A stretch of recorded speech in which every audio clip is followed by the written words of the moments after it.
Wir zogen in das Feld. The early modern period is often overlooked when it comes to armor. It's a period of rapid change due to the development and greater use of firearms, as well as a rapidly changing political landscape, which more or less ended the need for a martial knightly class. The late 15th and early 16th century is often seen as the pinnacle of Western European armor development, with fully covering knightly armors and complex garnitures. Garnitures are complex suits of armor with interchangeable elements to suit the needs of the wearer. These are often tournament armors with different configurations for tournaments on foot or on horse. But this is where most videos, documentaries, and books about the development of armor end. In short, the age of the knight in shining armor had ended, and the time of the firearm had taken its place. Even though we still have about 150 years of continuous armor use by both cavalry and infantry. In this video we'll roughly focus on the armor development during the Dutch 80 Years' War and a bit thereafter, so let's say the middle of the 16th century and way into the 17th century. I have decided not to include helmets since that can be a topic all on its own. And I'm going to start with saying that I'm going to be generalizing a lot, and there will always be exceptions to the rule when it comes to armor in historical contexts. And if I get something wrong, when I get something wrong, because I expect I will be missing some information because this is a pretty hard topic to actually do good research on, please leave it in the comments with sources if you can, so we can all learn a bit more together.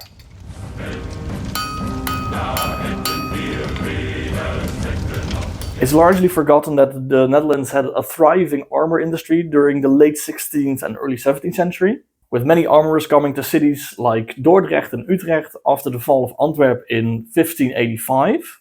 Before that, many armorers from the Germanic countries, Italy and France, had moved their operations to the region of Flanders during the rule of the Burgundians and the Habsburgers after that. After the separation of the northern and southern Netherlands in 1579, we also see a separation in armor styles. This is pretty clearly visible in the infantry armors of the period, with the southern Netherlands still under Habsburg rule seeming to follow the southern Germanic, Austrian and Italian styles, and the northern Netherlands following the northern Germanic and French styles. In the 17th century, the Dutch government, as well as some nobles, gifted high-quality armors to foreign rulers as diplomatic gifts. Within the Dutch Republic, these kinds of high-quality, often gilded armors were only used by the stadtholder families. Other nobles or high officers used soberer armors, most often black, with almost no decoration, often apart from simple lines along the edges of the armor. Most of the Dutch armors in the 17th century seem to have been blackened to prevent rust.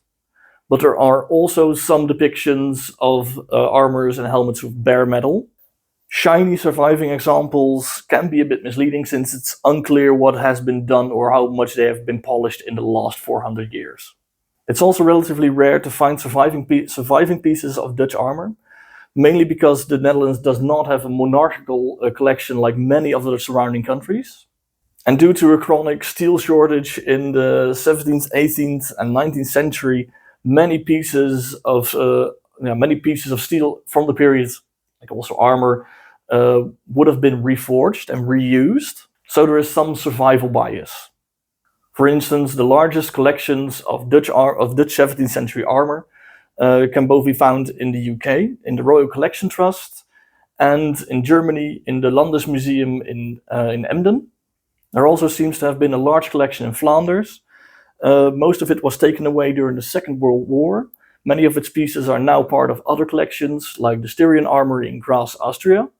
And most surviving suits of Dutch armor are composites of different parts of different armors.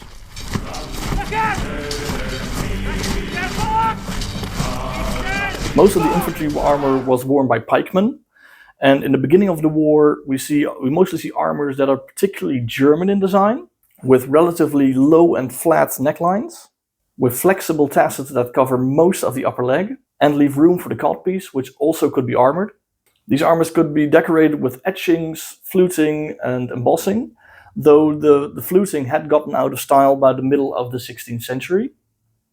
The earlier forms of these armors tend to have more of a globular form of chestplate. Towards the middle of the 16th century, we see the development of a central ridge going from the neckline downwards, often with a point in the middle of the chestplate.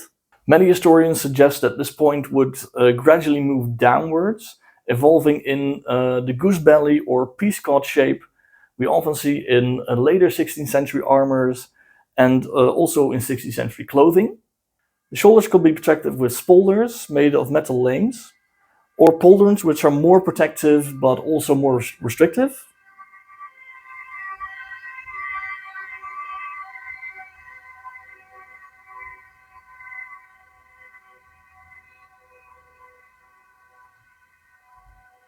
Both of these shoulder defenses would be attached to the gorget, which is worn underneath the chestplate, and has metal lames that encase the entire neck and gives a large amount of protection.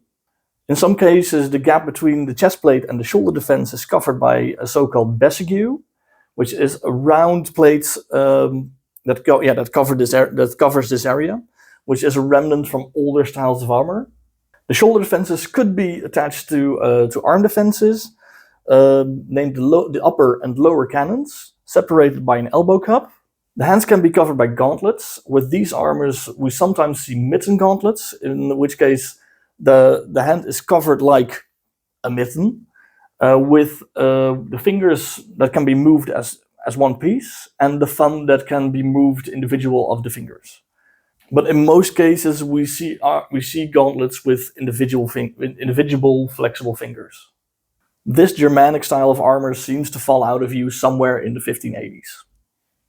The other very common 16th century armor style is often known as the Southern European or Milanese style, which started to develop from about 1530. The chest plates of these armors are almost always in the goose belly or peascod shape, and often feature the central ridge from the neckline downwards, the neckline being higher and more rounded compared to the Germanic armors. Compared to those armors, the Milanese style armors tend to have shorter tassets, still with movable lames, only covering the lower abdomen and very top of the upper leg. They almost always leave room for the codpiece, but as this goes out of style near the end of the century, we start to see the tassets get bigger and also cover this area. The shoulders of these armors can be protected by pauldrons. We almost never see spolders with this style of armor, but almost always full pauldrons. The pauldrons are again attached to the gorget, which again has individual flexible lames covering the entire neck. The gorget is again worn underneath the armor, and this also dissipates the weight of the armor over a larger area. And again, the pauldrons can lead to the arm protection, consisting of an upper and lower cannon, separated by an elbow cup. The lower cannon again can lead to gauntlets. In the case of these armors, the gauntlets are always fingered with individual movable fingers. These armors could be lavishly decorated with etching.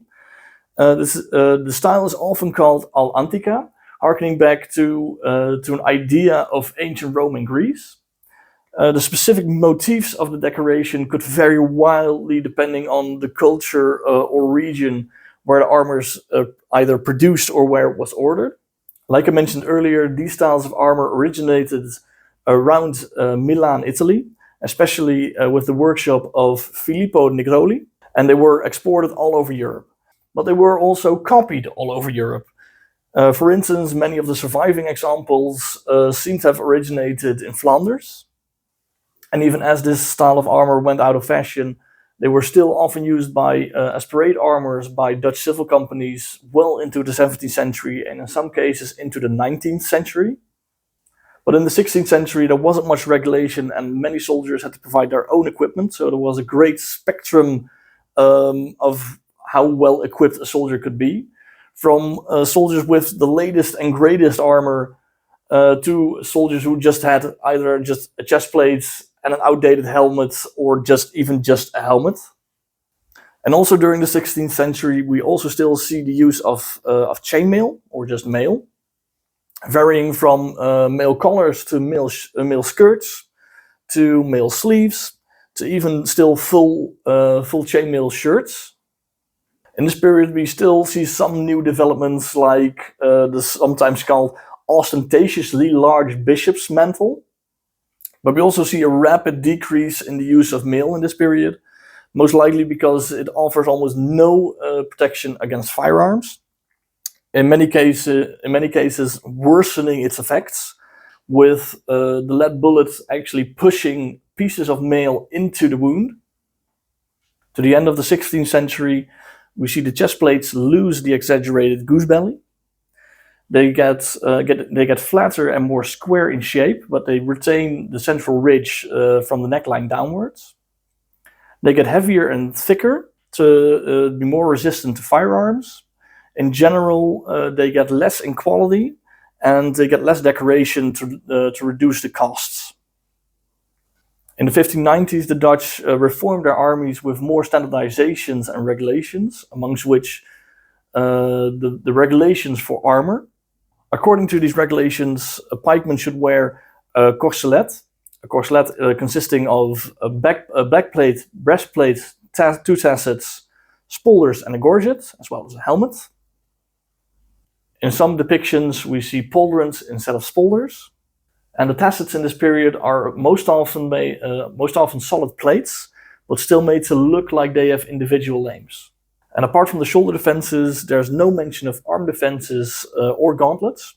There is also no depiction of any arm defenses or gauntlets for the normal infantry soldiers. There are some depictions of high-ranking officers that could have this, but then they are also depicted in cavalry armors. The gorget in this period loses most of its neck protection, often completely reduced to just a single ridge.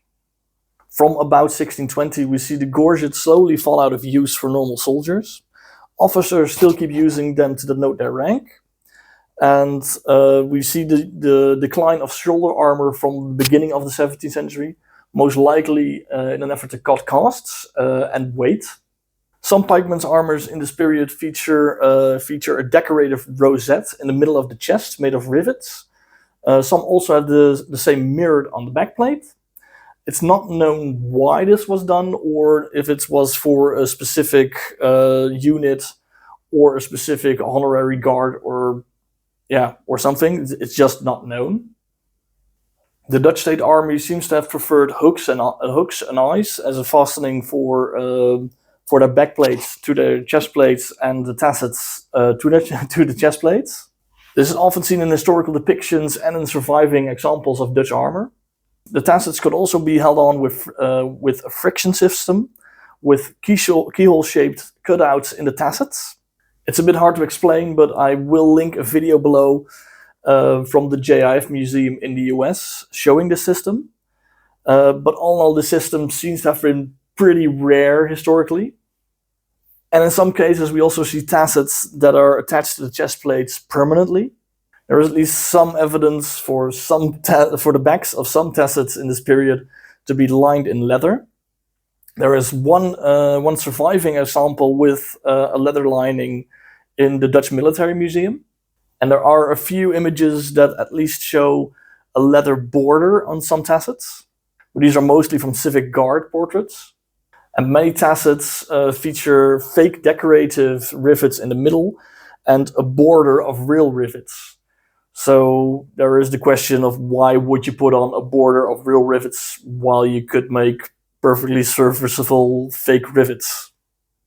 The Spanish army in this period had less regulations as the Dutch army, so it was very possible that a soldier in the back ranks of a formation only had a chest plate and a helmet. During the 17th century, the overall shape of infantry armor keeps getting flatter and squarer, but still retaining the central ridge in the middle of the chest. From about the middle of the century, we see armor slowly disappear from use on the battlefield. In some cases, being used more symbolically than practically. Like like the use of the gorget, which keeps on being used into the 19th century in a bastardized form for officers. In the 17th century, we also see specific siege armors for sappers, engineers, and some officers. These armors tended to be thicker and heavier than normal infantry armors, to be more resistant to musket fire. But there are almost no examples of surviving Dutch siege armors.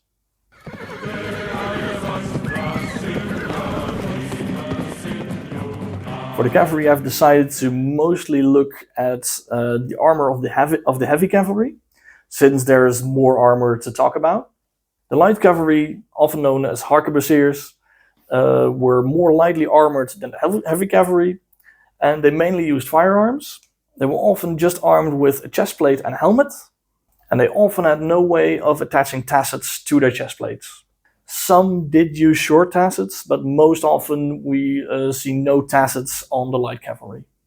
The heavy cavalry, also known as cuirassiers or lanciers, started out with the use of the lance, but to the end of the 16th century the Dutch phased out the use of the lance for the cavalry, so the cuirassiers also switched to firearms, mainly pistols.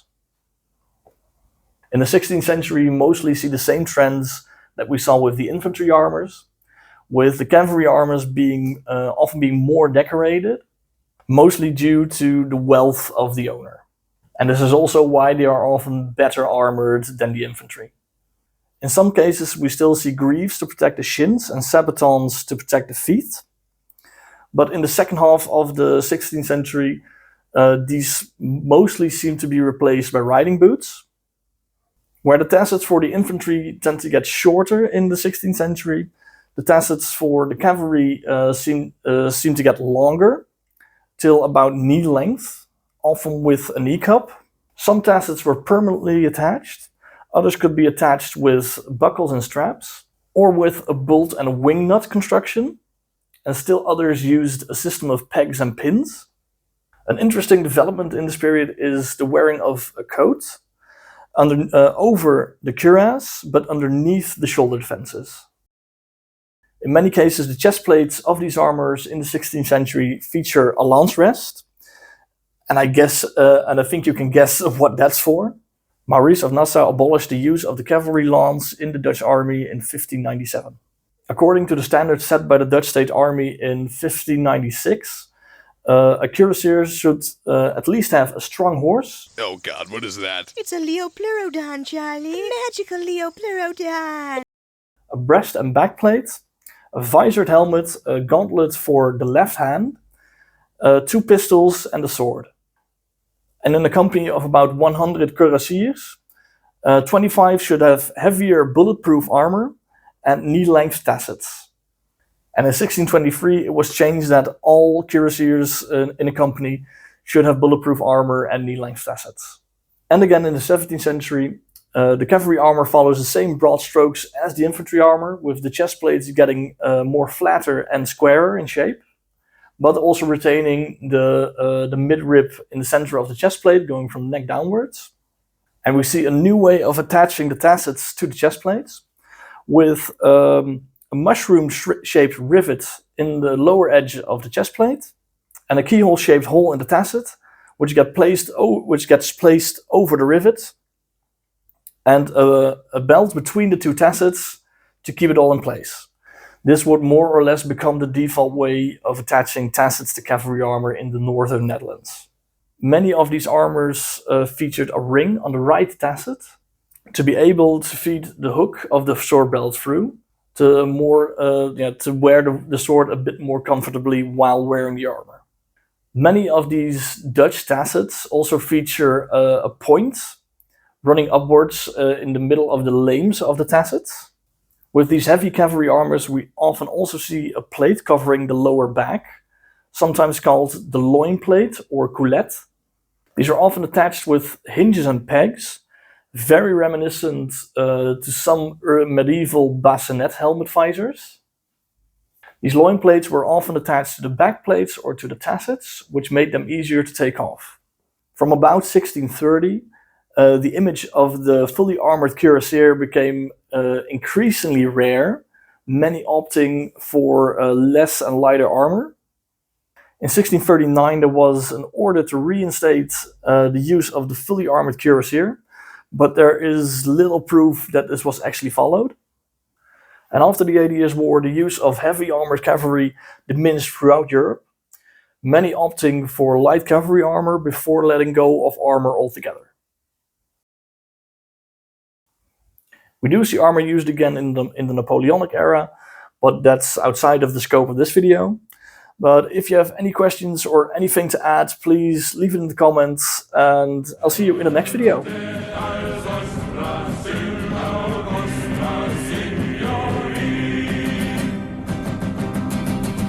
Wir kamen vor 7 tot. Wir kamen vor 7 tot. Da hätten wir